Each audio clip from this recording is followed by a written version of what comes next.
We're going to be talking about remote learning today, and we're going to be talking specifically about analytics. This is kind of more of like I'm Mark from PTC Onshape. I'm not really going to be doing like a PTC Onshape demo, but I am going to be kind of talking more like academically, and I also have someone else here with me sharing some research. So we're going to share some research that we've been doing specifically about remote learning, and hope it's helpful. And what I always say when I do webinars is treat it like a Twitch chat. If anybody's gone to Twitch where people watch other people play video games, like people just kind of say their stream of consciousness in the chat. I actually find that really helpful and like gives me some level of feedback. And I'd love for you all to interact and kind of react to what we're talking about and share your ideas, and also use the Q&A functionality as well. So up there in the top right, talk to us in the chat, talk to us in Q&A. I think that's all really helpful. So I'm going to give you a little bit of background on Onshape, and then we're going to dive into analytics and talking about remote teaching and some of the problems it creates and how data and analytics can help you with those problems. That's kind of the thesis for today. And give some quick takeaways at the end, things that you can actually use to go in action. Seeing my audio is choppy. Does it sound okay to you, Allison? I think we've been hearing that throughout the day. Yeah. I would say what seems to work is refreshing. Most people have said that. Switching browsers, I've also heard works. And if all else fails, the recording seems like it will be just fine without the choppiness. So I apologize for any of that. Sorry about that. Fun with remote learning. So hi, everybody. My name is Mark Celli. I'm a Senior Manager of Academic Customer Experience here at PTC, which now includes Onshape. Specifically, I'm the product manager responsible for PTC's academic offerings. So I work on the products and actually make sure that the products that we provide are meeting the needs of education. Just a little bit about my background. I've been at PTC for a while now, and I've worked on a whole bunch of different pieces of technology, but all focused around education. So I've done CAD software. I've also done IoT and augmented reality software, big also parts of PTC as well. I've done product management for LMSs to help our corporate customers learn our software. There's a lot of software to learn. And before that, I was actually an educator. So I taught at the Krista Corrigan McCall Center at Framingham State, and I actually taught in a planetarium, and I was a STEM teacher for a while. So it's something near and dear to my heart as well. And joining me here is Dr. Allison. So what do you want to talk a little bit about yourself? Yeah, thanks, Mark. So my name's Alison Olechowski. I'm an assistant professor in mechanical and industrial engineering at the University of Toronto. Before that, I did my PhD at MIT in mechanical engineering. And so not only do I also teach engineering and use these tools, and I'm moving remote in my university teaching, but also I have a research lab called the Ready Lab at the University of Toronto, where we study the way engineers design new products together. And so in particular, we've been looking at collaborative tasks in the product development process. And I'm excited today to talk about some of our research findings, which have to do with CAD. Yeah, excellent. All right, so just a quick overview for any of you that aren't familiar with Onshape. So Onshape is professional grade. It's used in industry and commercially, parametric CAD and design collaboration. So you've heard a little bit about that, but it is entirely cloud-based for Onshape. A lot of people call us the Google Docs of CAD. There's a lot of similarities between our products. And we are the only cloud platform that will work on any modern browser. PC, Mac, Chromebook, does not require a browser extension, does not require any special thing in your browser, just that it is there. There's no download or installation. You just go to onshape.com and sign in with no IT requirements behind that. Additionally, it will work on any iOS or Android app. There's a native app for both platforms. So you can use it on iPad, you can use it on your phone. Most people will use it primarily on their computer, but it is actually pretty nice to be able to have that option, if you have an iPad crate in your classroom. And it is also the only CAD that allows you to work simultaneously with others, even remotely. So meaning two people can be working on the same part within the same document at exactly the same time with no check-in or check-out process. And it keeps every version of the document that's ever existed, and that revision control and component of it is actually built directly into Onshape. So it has a GitHub-like versioning, branching, and merging system, in addition to allowing you to work directly on the same model at the same time.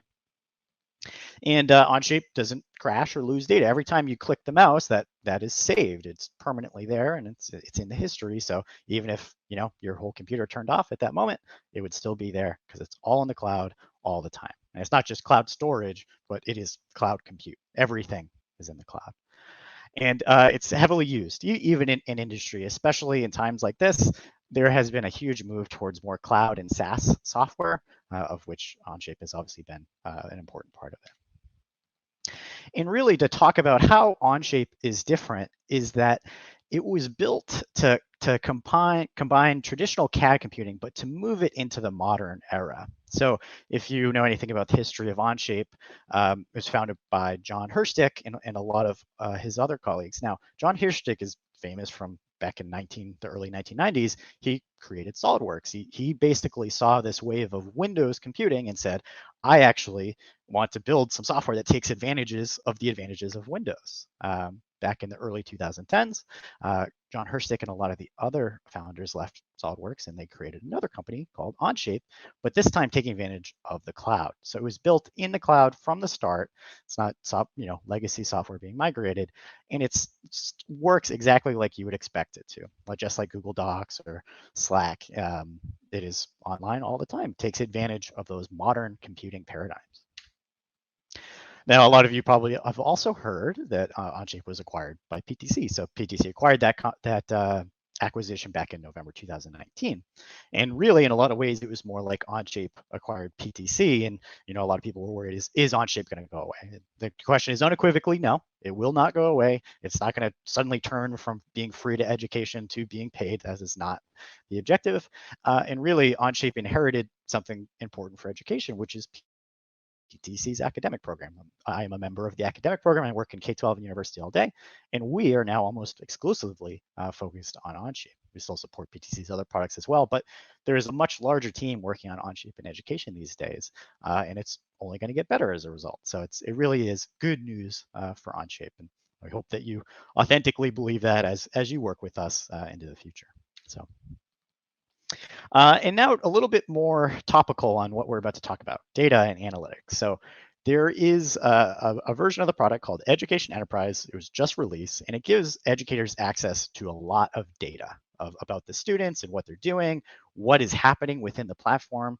And I had mentioned there's a history of everything that happens in Onshape. Let me show that off. And actually, let me just show you Onshape in general. This is my Chrome browser. There's nothing special about it, but here I am on Onshape, and I have a 3D CAD model. I have an assembly here. I can turn my reel around, so I've got assemblies, mechanisms, all that kind of set up. I have part modeling. I have drawings as well. So here's an exploded view drawing. So all of that is built into Onshape. So traditional CAD as you kind of would expect there. Looks like, there we go. And as I mentioned, the history is all there. So if I go and I look, I can show changes, and I can see, Carlos at 9:17 a.m. on July 23rd did show mates. And if I wanted to, I could go back to that situation. I can say, oh, well, what did things look like at this period of time? And I can actually load and roll back. All right.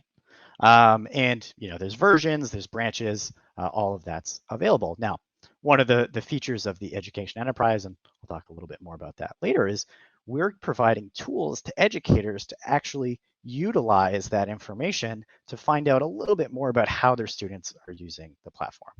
Again, I'm just trying to set some context here. So I've set up here an exercise in Onshape, and I can see, make that a little bit bigger, I can see of all the people working on this exercise, who has worked on it the most. And we can see Dom has certainly worked on it for 21 hours. So I can drill in there a little bit further, and I can get a lot more information about that. I can see, what is it? When was it last modified? Who's the top contributor? When was the modeling activity on this over time? So we can see Dom, did most of the modeling activity. When did he do that? I can see who else has access to it. So a whole bunch of information. Again, I'm not trying to sell you guys on Onshape today, but rather just give you a little bit of context as to what is this magical numbers I'm pulling out of nowhere. And just a quick note on that data privacy is a very serious component of Onshape because everything, unfortunately, it looks like I'm taking up the top left with my face, so my apologies on that. Unfortunately, there's nothing I can do. But if you are missing something, let me know and I can move things. So we take data privacy very seriously. It's important for our customers. You can imagine our customers make intellectual property, and we need to keep that safe and protected. So while usage data within the product is recorded, no one can access a document, even at Onshape. Even the CEO or the head of ops can't access a document without the permission of the user. So it's something that's very important, and especially as it relates. I can turn off my camera to remove the bubble. All right, I will remove my camera to help. Thanks for the call out there.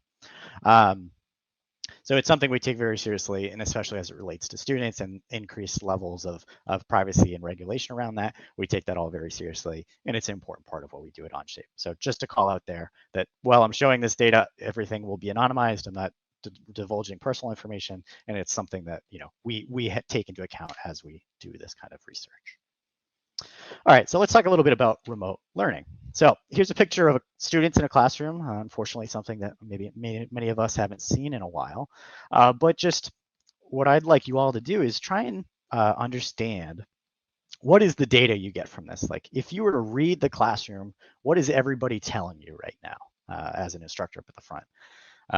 For me, I can see that generally they're pretty disinterested. They're not super attentive, but like they're not totally disengaged. It doesn't look like they're having fun. That's another piece of information.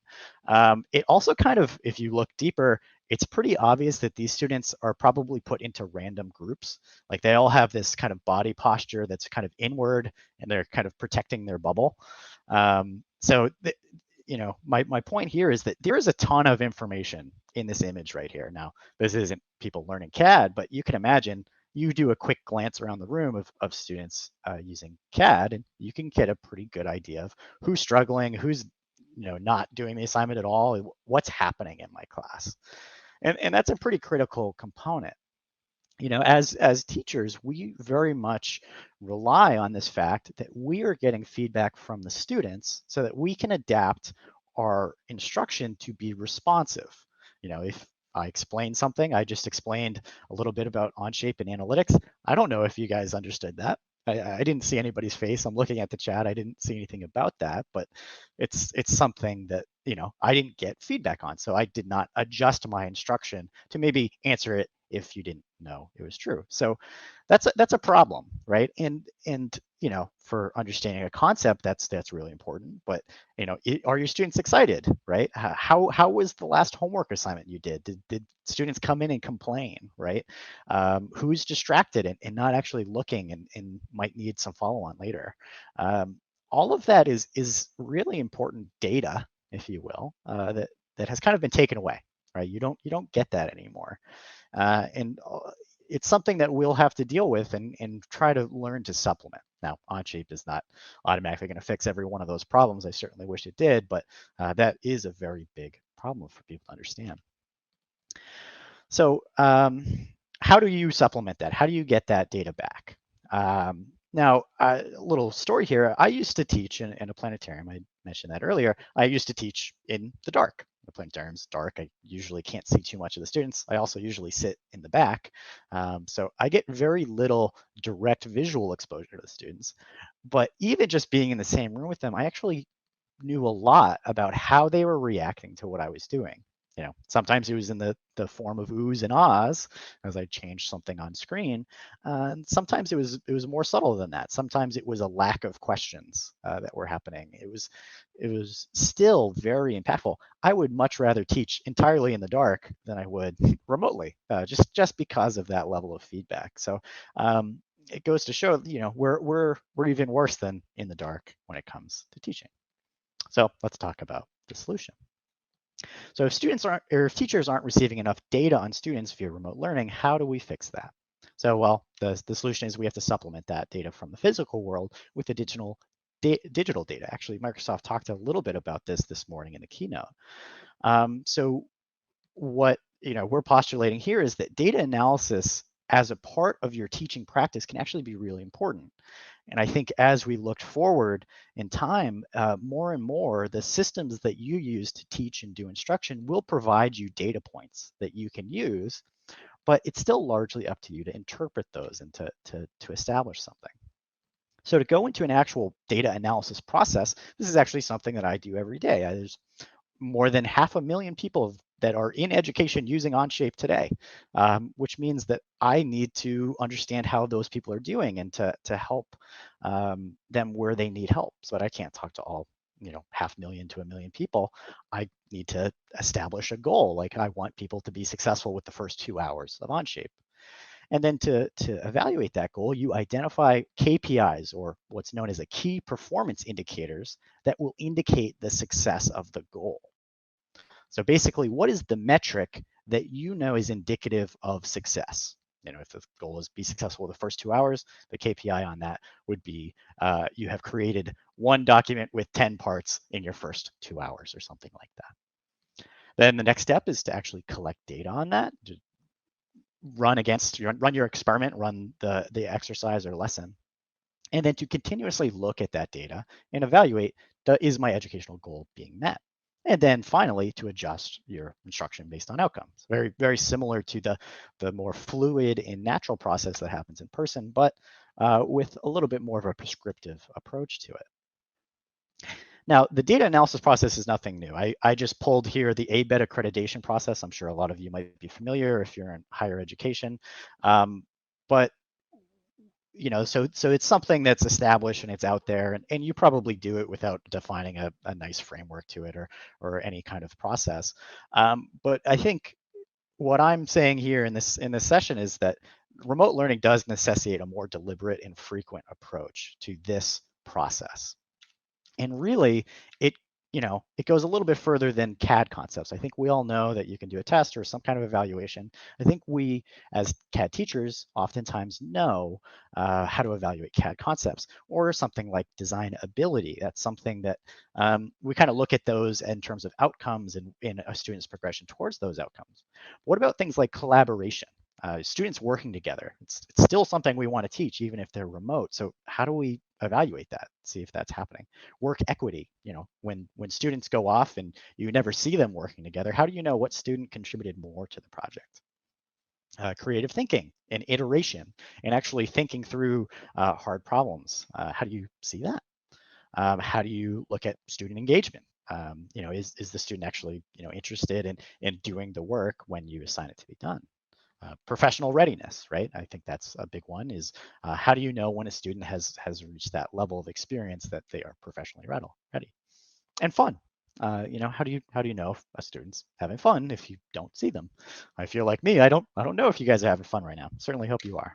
But as we look forward in a remote environment, we really should have some kind of our finger on the pulse. And while we may have to lower some of our expectations on what we can accomplish in a remote environment, in the long term, I think it is really something that we should think about measuring and do frequently. So with that said, I want to kind of transition over and look at some of our examples. So we've been doing, both Alison and myself have done some research on this topic and looking at key performance indicators that indicate the success of one of those metrics we just talked about. And what are those metrics that you can look at, and how does that affect various outcomes in the educational environment? So Alison, would you take it away? Thanks, Mark.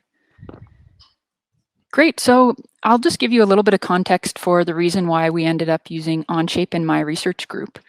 In 2018, it was time for me to, graduate from being a PhD student to being a faculty member. And often what that means is a big step back and a reflection on what will my research be to kind of carry me on the tenure track, as we call it, and hopefully land me tenure in 6 or so years. And I had been studying the way engineers design new products in my PhD, but increasingly I wanted to look at how we might design products in the future. And I looked around at core engineering tools, which included CAD tools, and thought about how these might be changing.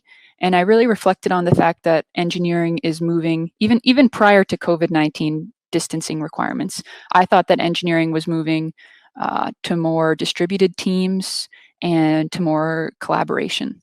And so I wanted to establish a design observation studio where we would do human subject experiments. We would bring either engineering students or expert engineers from industry into my lab, and we would have them do design, but we would also measure a lot of their performance. So we would measure everything from the clicks that they do on our computers to the words that they use in their conversations together, to even some studies where we record their face and we use facial emotion recognition software.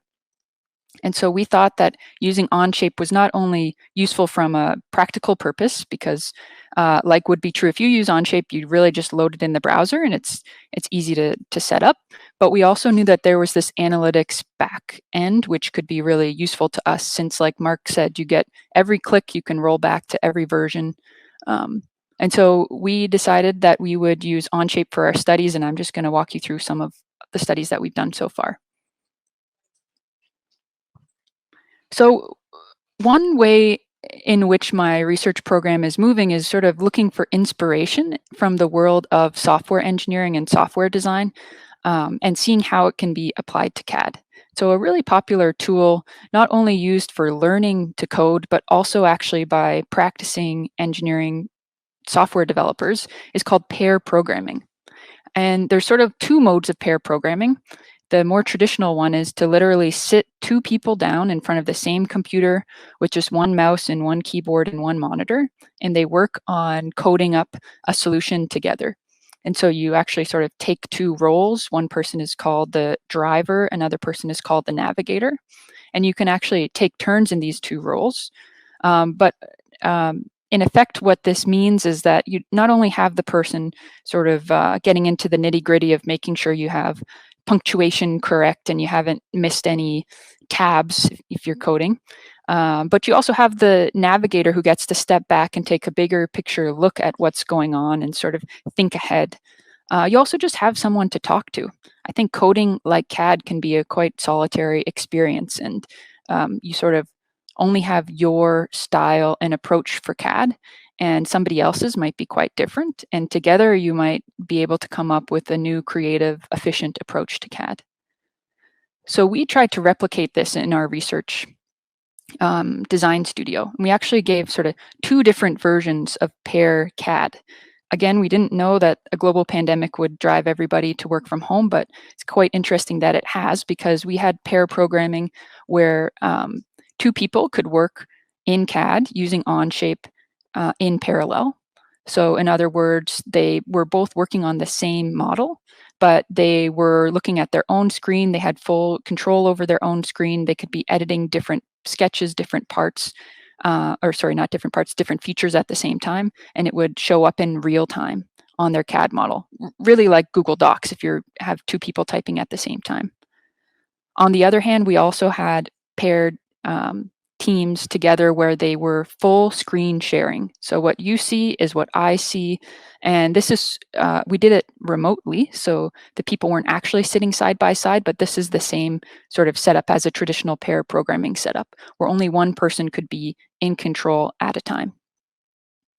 And so what we found, we don't think it's necessarily surprising, but we think it's quite interesting. First of all, what we found is that these two approaches, which both pair engineering designers doing CAD together, result in different outcomes.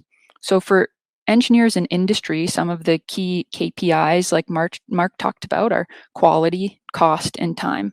And in fact, when I teach my engineering students about these outcomes, I often call it the iron triangle. We say, you're always looking at a trade-off between quality, cost, and time. What we found in our research was that the same trade-off was occurring.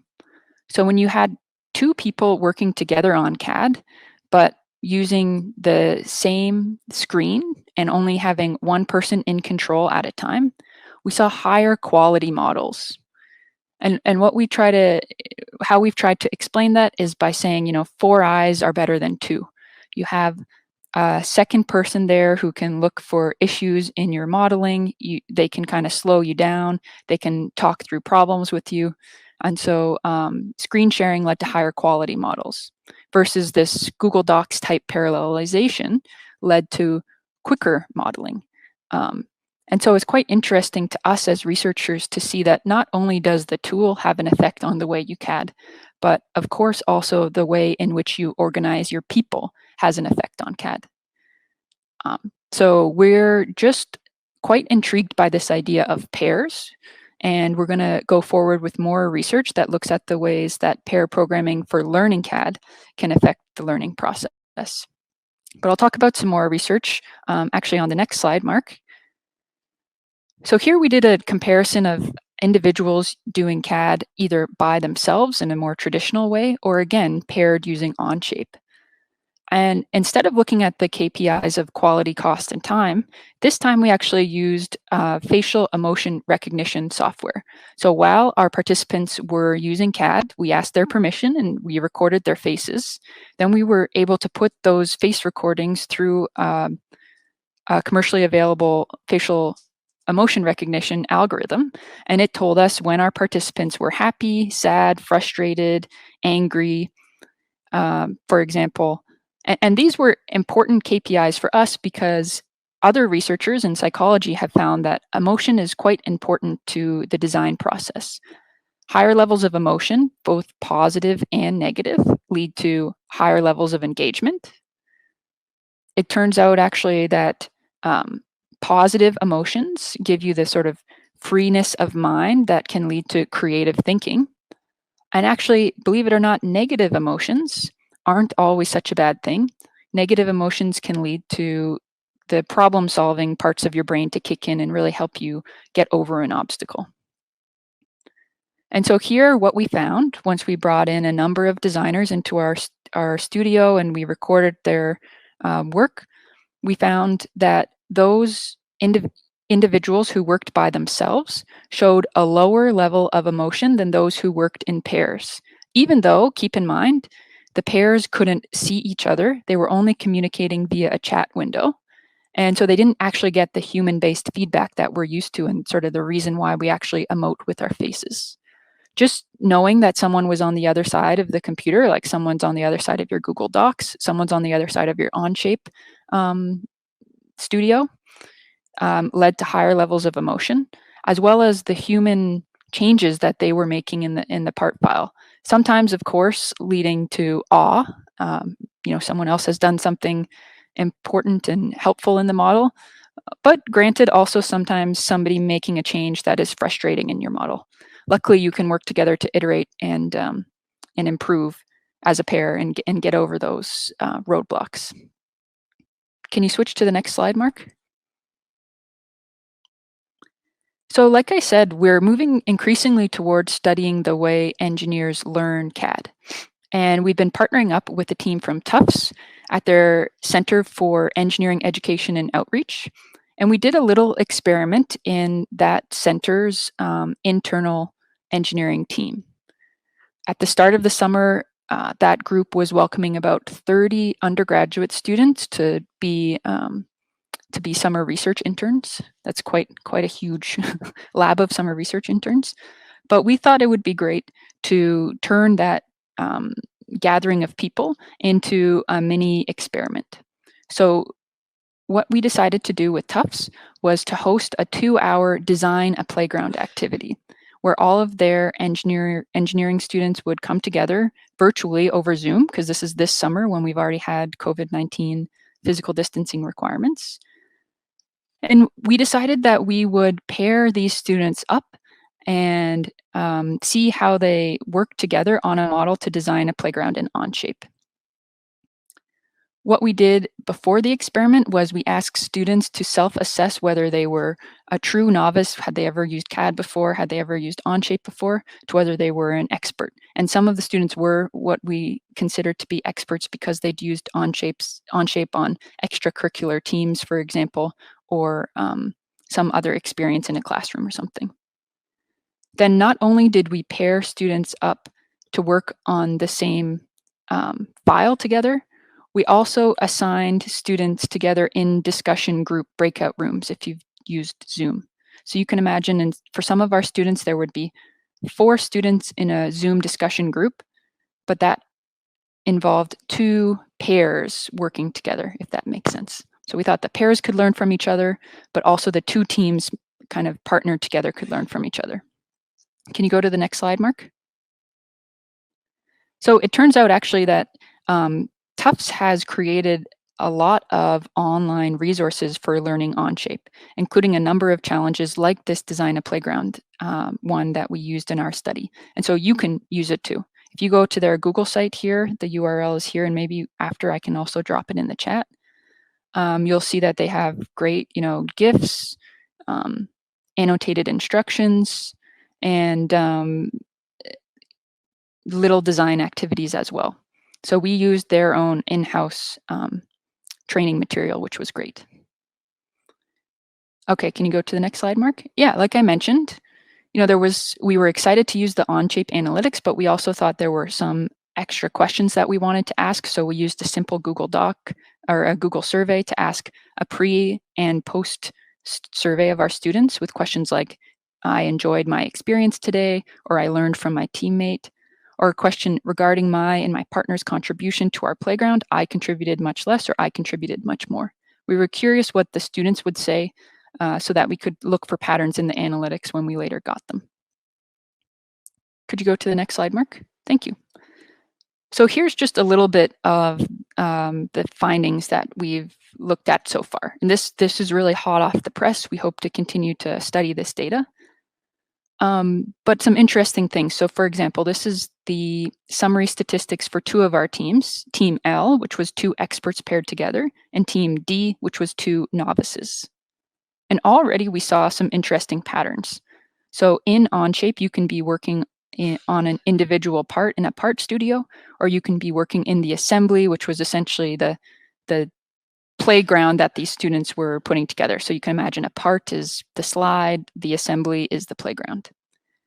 And we found that expert teams spent significantly more time working in the assembly. You'll see 17% on average than novices did, only 1 or 2%, which is quite interesting to us. That means that experts, what we might guess is that experts have figured something out, that there's more time that is required in the assembly, or maybe they're doing more advanced work in the assembly, but already that pattern really stuck out to us and is going to be interesting for us to pursue further.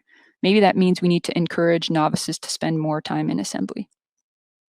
Something else that was quite interesting to us here is this question of work equity.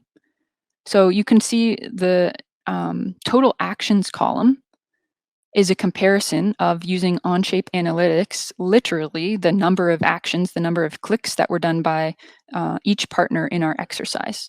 And Team L with 2 experts is almost on the money, 50-50 in terms of work equity, versus the novice team.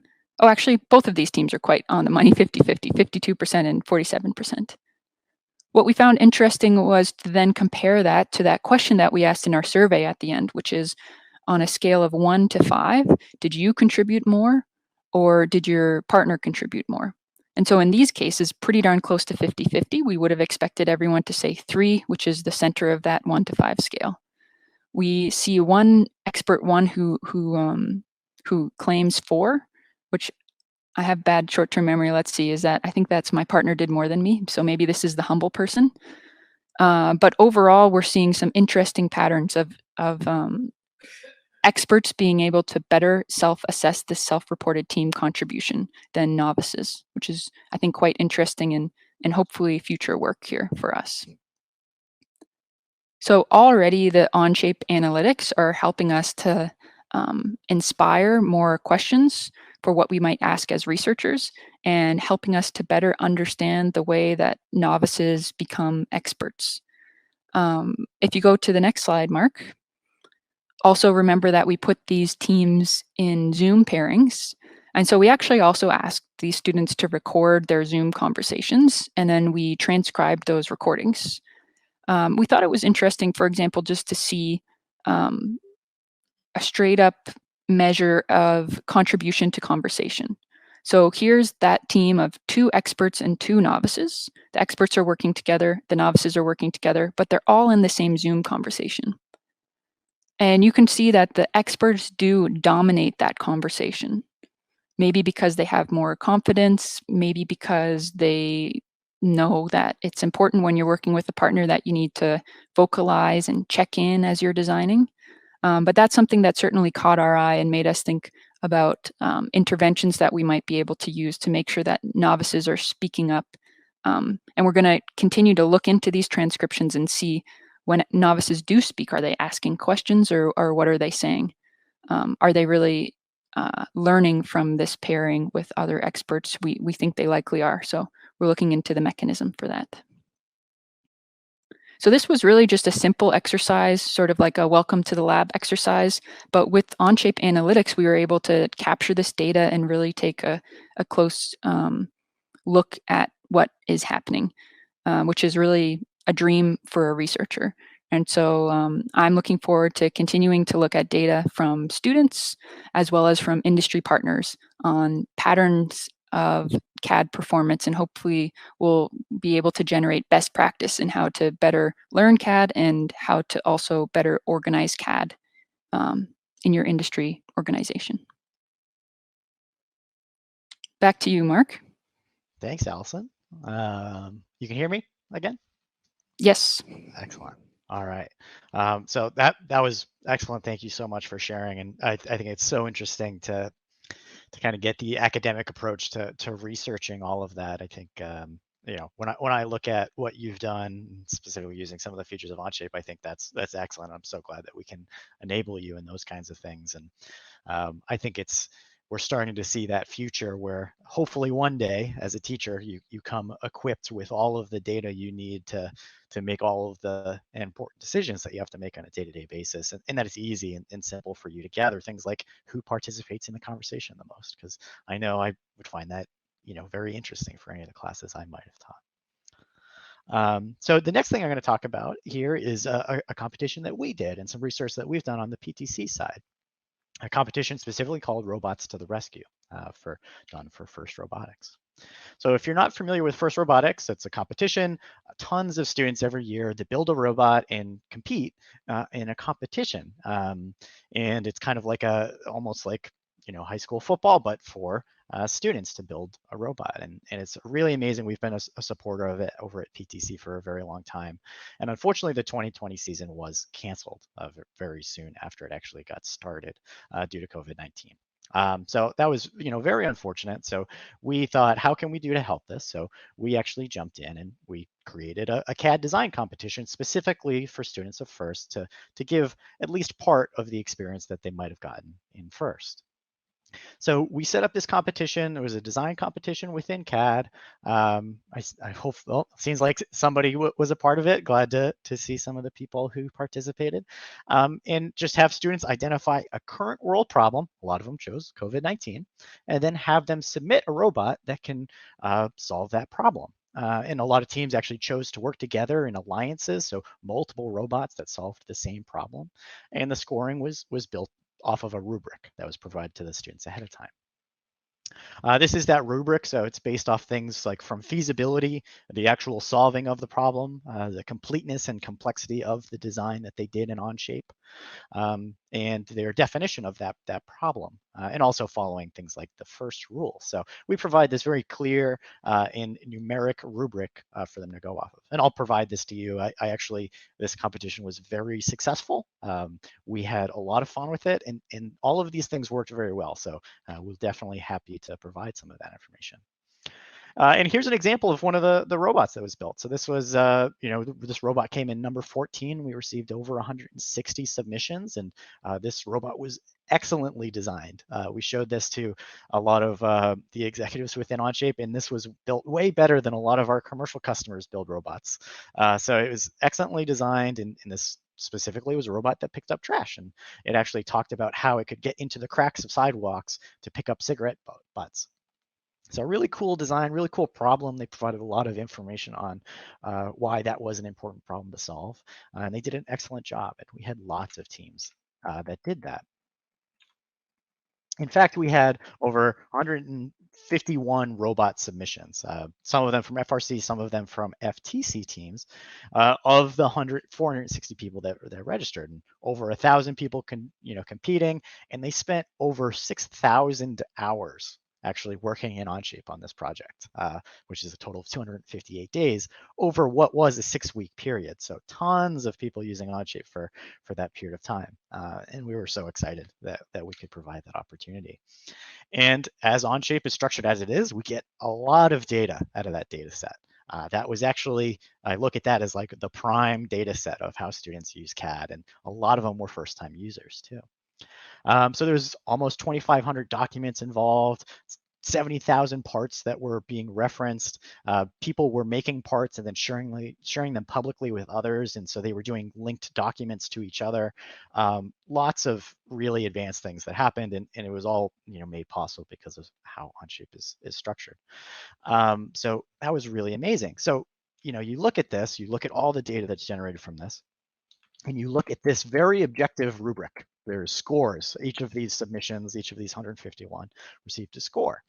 So that was really interesting to say, well, let's look at the available data points and let's compare that against score. What are the things that the teams that won did that we should be promoting and making a key part of our competitions in the future, and how can we actually apply that more generically to make students and teachers successful with Onshape? So we looked at data points like time spent. How long did the students work on their project? So how many people were there working on that project? First teams don't have a set number of people.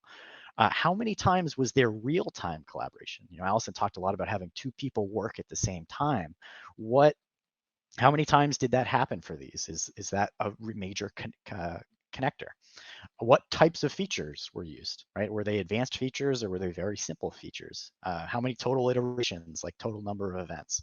How many times was the document opened? So we looked at, there is a million metrics. I still have many more to look at. But my hope was that there would be the magic metric, so to speak, right? This is the thing that is most important. And I actually expected that it was time spent, right? There's no replacement for hard work. But after I did my correlation analysis, that actually isn't really how it turned out. So it was not the result I was maybe hoping for, but it was a really interesting result nonetheless. So this is a correlation. It's a negative correlation, as in a higher number of this metric results in a lower position. So meaning they score closer to first place. That's how to interpret these results, and you can interpret it from 0 to 1, where 1 would be a perfect correlation. So for example, score was like a 98, 99% correlation because we had a couple ties, right? So that's how to interpret those numbers there. So the biggest metric of the ones that I've evaluated so far has actually been document opens.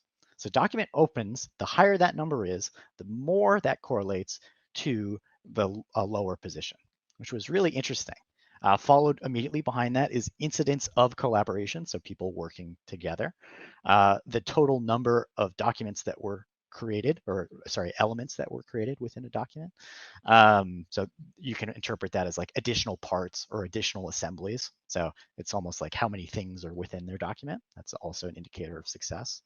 And time spent on the document is kind of in the middle of some of the things I looked at. There's some that had almost no correlation that I'm not including here, but I found that relatively interesting, that there's only about a 30% correlation between people who spent a lot of time in success. So the results here really point towards there isn't a magic metric. At least for this competition, there wasn't one thing that made you a more successful team if you did more of it. But there are many metrics that are non-trivial. So you really can't ignore the relationship between the total number of document contributors and a lower position in the ranking. There was a relationship there. So that was also interesting. And the ones I absolutely expected were the total number of people on the team, document contributors, and time spent. I thought those two were definitely going to be like, if you have 20 people on the team, you're probably going to make something better and you're probably going to work on it for longer.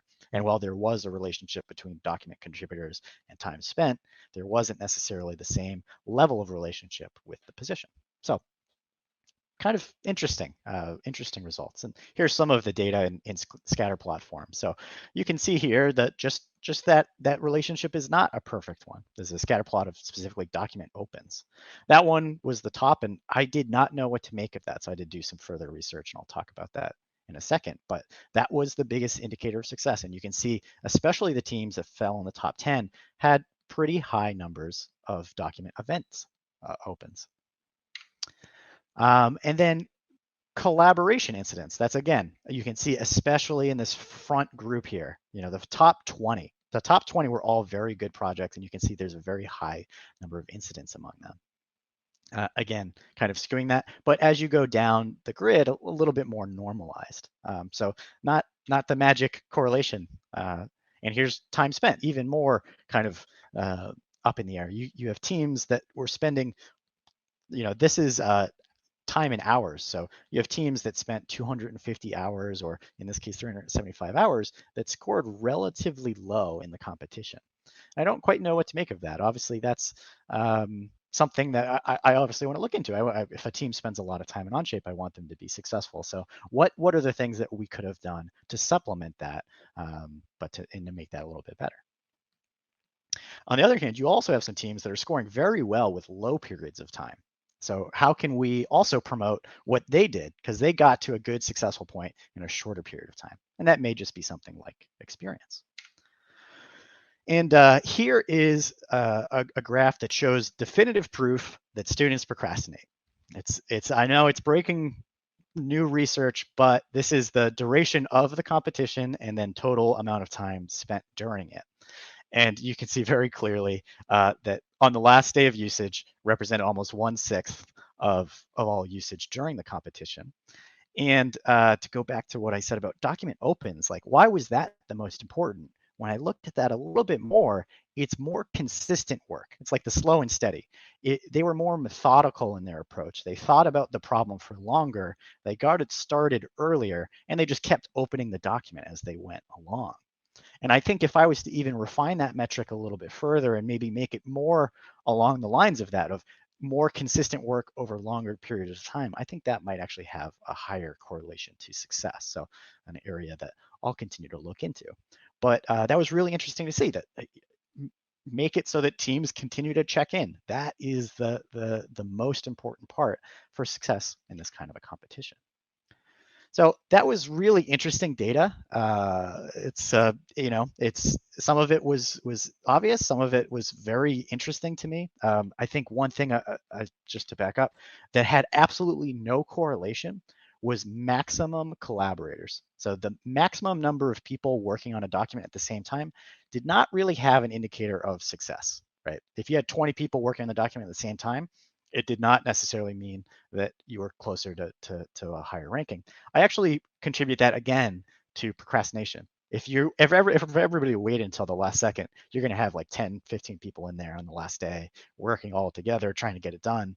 And that does not indicate a good result, maybe. So another interesting one. Super, super interesting stuff. Onshape has an instructor community. I just encourage any of you, if you're interested in this kind of research, if you have thoughts, or if you have your own feedback on this, please engage in the community. I'd love to have a bunch of educators talking about this kinds of things. And where I'd like to continue to do research is the evaluation of maybe aggregate metrics, right? So if all of these things are important, can we create a metric that combines things like opens and then also time spent and some other components with a weight, so that you kind of have a score, right? Like a on track score. And would that have a higher correlation to success, right? So if somebody spends a lot of time, but they're not opening it very often, it lowers their score maybe in that area. So I'm interested in doing more research on that. I'm also interested in the correlation for totally different types of projects. This was a very open-ended project that was totally open for students. I'm curious as to what does this look like for homework assignment? I would hope that if homework assignments are a little bit more linear, maybe around time spent and total score, but I'm not sure. So if you have data or you're interested in this research as well, I'd be curious as to some answers there. And then I'd also love to factor in prior experience into future tests. So for about 75% of those students, that was the first time they had used Onshape, and for a large portion of those, that was the first time using CAD at all. So as they build up more experience over time, how does that affect the future results? I suspect that some of those teams that scored very high with low amounts of time just had more prior experience, and factoring that into the analysis as well. So some areas for more research, please. I'd love to hear what you all think as well. So just some quick tips for implementing. Just this is mostly recap. I think this data analysis process is going to get more and more prevalent, especially in the remote age. Hopefully we're not all teaching remote forever, but eventually if we get to a day where we all have these data dashboards available to us on what our students are doing and what's going on with what they've done so far, that will be very helpful, not only for CAD, but for that homework, that English assignment that they haven't really written all that much in or looked at all. Seeing those kinds of metrics will help us, and I'm sure this process might get a little bit more fleshed out for everybody in the future. I'm also totally willing to share the rubric, the curriculum that we talked about, all of that information for the future. The student self-report, so all this information will be available. I think this is also a really good method, especially if you're not using Onshape. If you don't have access to this kind of data through your CAD system, doing self-reports is your next best option. Obviously, there's further issues with that, but I just recommend getting familiar with Google Form and send that out with all of your assignments. It could be really helpful for you as a teacher to supplement that knowledge. And you can see Alison used it on topics that are more emotional, that would not be measurable through any kind of notable event on your computer. So. And then lastly, I just want to talk a little bit about education, Onshape for education, and what that means. So Onshape has two offerings for education. We have Education Standard, which a lot of people just know as the Onshape Education Plan. And we just recently, just last month, started offering Education Enterprise. I will demo how to access some of this data in just a second. So Education Enterprise is designed for teachers and universities at schools, both K-12 and universities, that are looking to scale Onshape. So it does not have more CAD functionality. It doesn't. There's not things just locked to that edition in modeling or assemblies or drawings, but rather just how do you scale that functionality out. So it has things like SSO, it has things like centralized management, and it gives you a customized URL. So I'm going to show that in a second, but I just want to say that both Education Standard has been free, it will always be free. Education Enterprise was something that we were going to charge for, but just given the current times, as we started talking to students and just starting to teachers at schools and universities, it became clear that this is a special year and that we are going to actually provide Onshape Education Enterprise free to accredited schools and accredited universities that are looking to do a large implementation. Now, if you don't have like a ton of students and maybe you're just experimenting, you should still sign up for Education Standard. Everybody can sign up for that. I'll provide the link in a second. Just because you can get started immediately. You just fill out the form, you get a verification email, and then you go. So definitely sign up for Education Standard and then reach out to us. I've provided this link. I'll provide some links in the chat if you are interested in the Education Enterprise. So we will be providing it cost-free. So how much is the enterprise going to cost after November 2020? So we'll provide it to if you sign up before November 20th, you'll have it for the 2020 and 2021 school year. So into next summer, it will be the target price will be $3,000. So $3,000 for the school, not per license or anything like that. So that's Education Enterprise. Let me show you a little bit about it. And specifically how I've been getting all this data that I've been showing you. So here I am in Onshape in my browser, and you can see I'm at academicdemo.onshape.com. So what you get is a custom URL that you can point your students to. So Alison has readylab.onshape.com. That's the name of her Collab, who can get there, and you can set up SSO so it could just work with your school accounts, and you have a lot of administrative functions. So anything that happens within here, you would have administrative control over. You know, if a student's doing something that you don't want them to be doing, you can make them stop that. You can set permissions. I'm not going to go too deep into those features, but what I am going to talk about is analytics. So if I go over here, I showed you a little bit about this before, so you can see Dom has been working on something like this, but you know, this scissor lift, I can actually take a look at as well. So I can go to a document list. This document list can be filtered however I want, and I can get all kinds of metrics. So excuse me, I can do filters, I can do all kinds of stuff, and then if I filter by modeling time, you can see car scissor lift. I can go into a dashboard, and as I kind of showed, you can get a pretty fair amount of information, as well as who the contributors were. So if I was to look, let's look at Dom. I can see what else is Dom working on. So in the last 30 days, Dom has mostly been working on this one document. You can see all of the time he spent on that. And we can see over what has he been doing, assemblies versus drawings versus part studios, and get a lot of that information.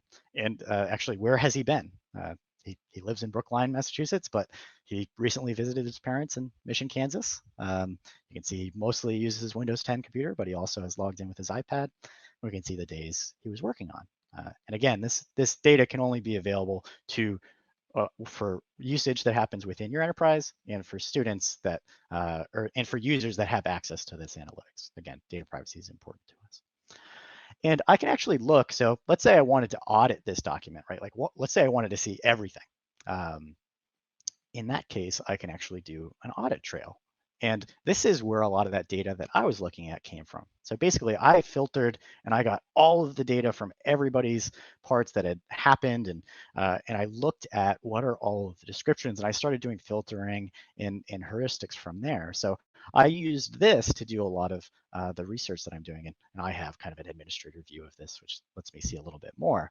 But this is how Alison does her research as well, is looking at some of this. I can export this data if I need to look at it. Like if Excel was a better tool for me to look at it, I can certainly do that as well. So there's a lot of tools and pieces that help you, get this information and to create a report. To see, I want to keep looking back at this information. I just made an assignment and everybody's working on it. Let me see this assignment again. Let me see what my students are doing, and if I need to check in with somebody, let me do that. So that's a little bit about Onshape. Like I said, I would absolutely recommend that everybody sign up for Education Standard. And then if you're interested in what we're offering for free this year for the 2021 school year, please sign up in the Education Enterprise, or visit our booth if you have more questions. We're certainly happy to answer any there. So with that said, I'd love to kind of move on to any questions there are. I see we've only got 1 minute left. So from Van, is this independent of bandwidth since it's online only? So just a quick note on bandwidth. Bandwidth requirements are very low, significantly less than any kind of video conferencing software. It's really just events that are traveling back and forth, but it does require that you have an internet connection. So something to certainly keep in mind. Since this is a competitor of SOLIDWORKS, how widespread is the use of this program, and are employers in my area using it? So, is Onshape used at the scope and scale of Onshape, or from like the PTC perspective, Onshape, Creo, right? That's our other CAD product. The answer to that is not yet, but you can imagine that companies are facing a lot of the same constraints that schools are facing right now, and that adoption is significantly accelerating. Onshape is the upstart. It's the newest CAD platform that's out there. So that adoption is growing extremely fast, and it's something that as PTC's customer base starts to use it as well, though that includes a lot of very large companies, and that will start to change over very soon as well. It's not like we don't have commercial customers. We have lots and lots of commercial customers, but it's not at the same scale as some of the CAD platforms yet. But like I said, that is actively changing. How many students do you think warrants moving to the enterprise? How many students do you think? Okay, so in that, it's a good question. I would say if you face a lot of problems with standard, which I don't believe you will with any number of students, maybe under 50, then I'd say you're fine with standard. Like I said, all the CAD features are the same. It's more about like SSO and managing like 500 students where enterprise really is really helpful. Also, if that data is extremely important to you as well, that's a good use case as well. But usually I would recommend more than 50 at your school using it. One of the great things about Onshape is you can use it beyond the CAD class. It doesn't require installation or anything like that. So you can provide it to everybody and then have them use it if they need it. Cool. All right. Is there any questions? Questions? So I see some in the Q&A. All right. How many students do you think warrant? Do you not end up getting analytics with education standard? Not to the same level. So if you will always have the document history, which will always include everything that's ever happened. So you can always roll back. I can go back to the point in time before these dimensions existed, for example. And that by nature allows me to see that information, but it's not organized into the analytics tab. The analytics tab is just education standard. All right, Onshape with Fusion 360 browser version. So the main difference is that it's not like Onshape has a browser version.